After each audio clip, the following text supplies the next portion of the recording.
this kind of committee. First off, like I said, my committee is the Security Council of the Future, so I want students to look at current trends. What are issues that we have dealt with now, that we've dealt with for years, that haven't been we haven't accomplished what we've set out. For certain things, they've never gone away. For example, immigration, torture, extradition, as we were talking about, human rights. These things haven't gone away, and they're still going to be an issue in the future. But with coming advances, that means we will have more problems. As we can see with WikiLeaks, technology has become inseparable from current politics, international relations.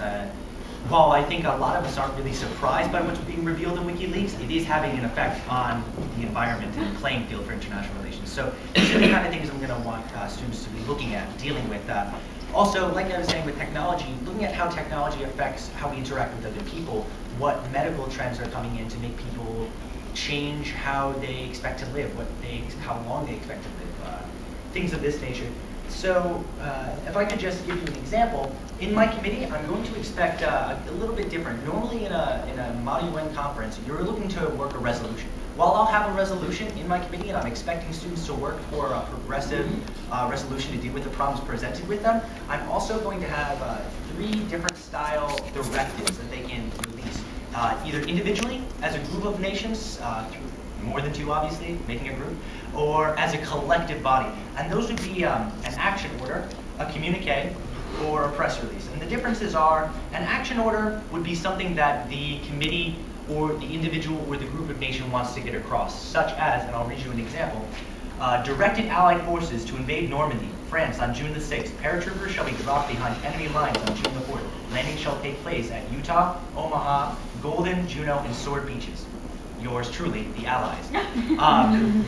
You can see this action order is putting a direct reaction to probably a crisis.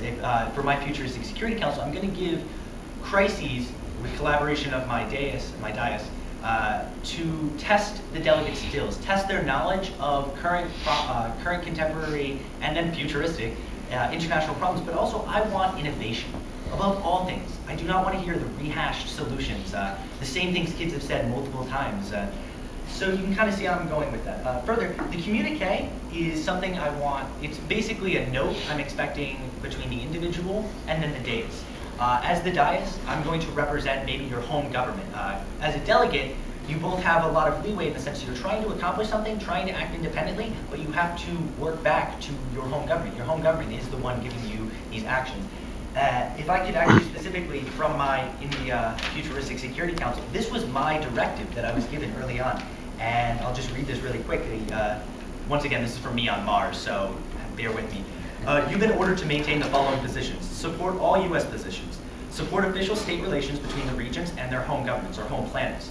It is important to keep most revenues returning to India in light of an economic recession on Earth.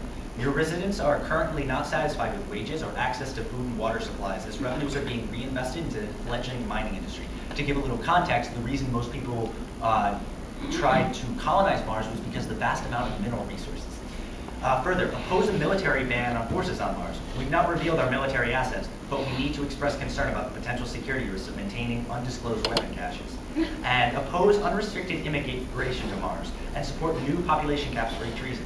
While increased immigration would benefit our mining industry, you're ordered to support the U.S. current position of anti-immigration until further notice. And finally, you will maintain strong and well-known Earth and Mars alliances with the United States, South Africa, and Russia, and also keep neutral relations with China and Germany. South Africa currently pays a high fee to use your spaceport for personnel and supply transport.